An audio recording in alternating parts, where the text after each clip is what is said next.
Bonjour, mesdames, messieurs. J'espère que vous allez bien. Simon Bréard, stratège de marché principal, l'RGO. On est le 15. On est mardi. Je pense que vous avez passé une belle action de grâce avec la bédaine pleine de dinde. Je parle d'économie en commençant. Donc, on a vu ce matin inflation au Canada à 2%.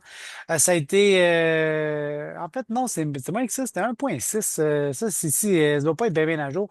En fait, ce que j'essaie de dire, c'est que l'inflation, elle est en baisse, c'est même plus que prévu, 1,6 là. C'est moins d'inflation qu'on avait initialement prévu. On voit qu'on est quand même sous la barre des 2 ce qui est un peu la cible de notre banque centrale. Je regardais le taux de chômage, 6,5 ça avait augmenté dernier mois, ça a baissé un petit peu. On voit quand même que la tendance est haussière sur le taux de chômage au Canada. Aux États-Unis, c'est un peu...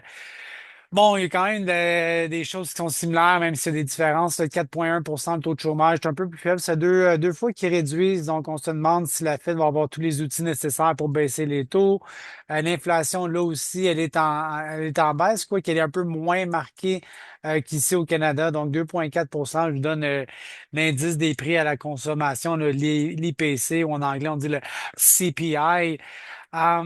Étrangement, depuis qu'on a baissé les taux de la Fed le mois dernier, le marché obligataire, donc les obligations, les bons du Trésor, si tu veux, augmente de quasiment bon, 25, 30 à 50 points de base, dépendamment de où qu'on fait l'analyse. On est tout juste en dessous de 4. Donc, les taux américains commencent un petit peu à remonter malgré tout là, à court terme. Tandis qu'au Canada, on a eu une tendance un peu similaire. Whoop, puis on s'écrase 2,91. Si bien que si je fais la différence entre mon taux obligataire, disons 5 ans canadien, moins mon 5 ans US, là, vous allez voir où est-ce que je m'en vais, j'ai une différence de quasiment 93. Ta face, pas hier. On est à 93 points de base, si on veut, presque 100. Et on voit quand même l'allure de cette courbe-là. Elle est vraiment en ligne avec mon taux de change, dollar canadien, dollar US. Donc, cet écart de taux d'intérêt entre les États-Unis et le Canada, plus on s'écarte, plus cet écart-là grandit, ben, plus notre taux de change va faiblir. On voit assez bien la corrélation entre mon différentiel de taux d'intérêt et mon taux de change. Dans les prochains jours, prochaines semaines, ça va vite. La semaine prochaine, Banque du Canada, est-ce qu'il va y avoir une baisse de 25, de 50, de pas pantoute? Je dirais qu'actuellement, on est dans une baisse de taux d'intérêt quelque part entre 25 et 50. Je vous en reparlerai plus tard cette semaine, la semaine prochaine. Ensuite de ça, 5 novembre, les élections, ça va grouiller. 2 jours plus tard, le 7, c'est la Réserve fédérale qui va, elle aussi, mettre à jour ses politiques monétaires. Donc, on parle de taux d'intérêt. Ça se peut même que, à la publication de la politique monétaire, il y a une chance qu'on ne connaisse même pas qui sera le président. D'un coup, qu'il y aurait un recomptage au Michigan ou en Pennsylvanie. Ça se peut que la Fed nous indique le taux directeur sans même qu'on ait l'assurance de savoir qui a gagné les élections. Tout ça, c'est pour dire que ça va grouiller. Au niveau de l'agriculture, l'USDA, dernièrement, vendredi, nous a donné le rapport mensuel offre-demande sur la production du mois d'octobre. C'est assez intéressant. On a eu des rendements records dans le maïs, 183,8. Ça a même augmenté un petit peu.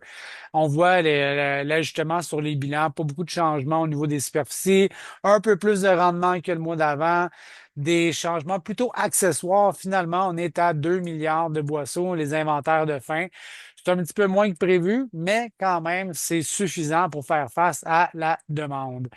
Euh, Depuis ce temps-là, les prix ont quand même baissé, 4,01. On sentait qu'il y avait un marché qui voulait décoller, moyenne mobile, MACD, les hauts sont, puis finalement, bon, un poète, on revient à 4 piastres, des prix qu'on a eu à plusieurs reprises depuis les presque 4 derniers mois. Ça y a similaire, quoi qu'ils ont diminué légèrement le rendement. Je pense que le marché aurait espéré que le rendement baisse encore plus que ça, puis c'est pas le cas. 0,1 boisseau à l'acre. Le reste, très, très peu de changements. On arrive à 550 millions d'inventaires de faim. Ça aussi, c'est quand même assez abondant pour faire face à la demande. Le rendement 53,1 boisseaux alors que ce serait un rendement record. Donc, ça va quand même bien à ce niveau-là. Et donc, les prix ont chuté. On est repassé en bas de 10 piastres le boisseau sur les faits références de novembre.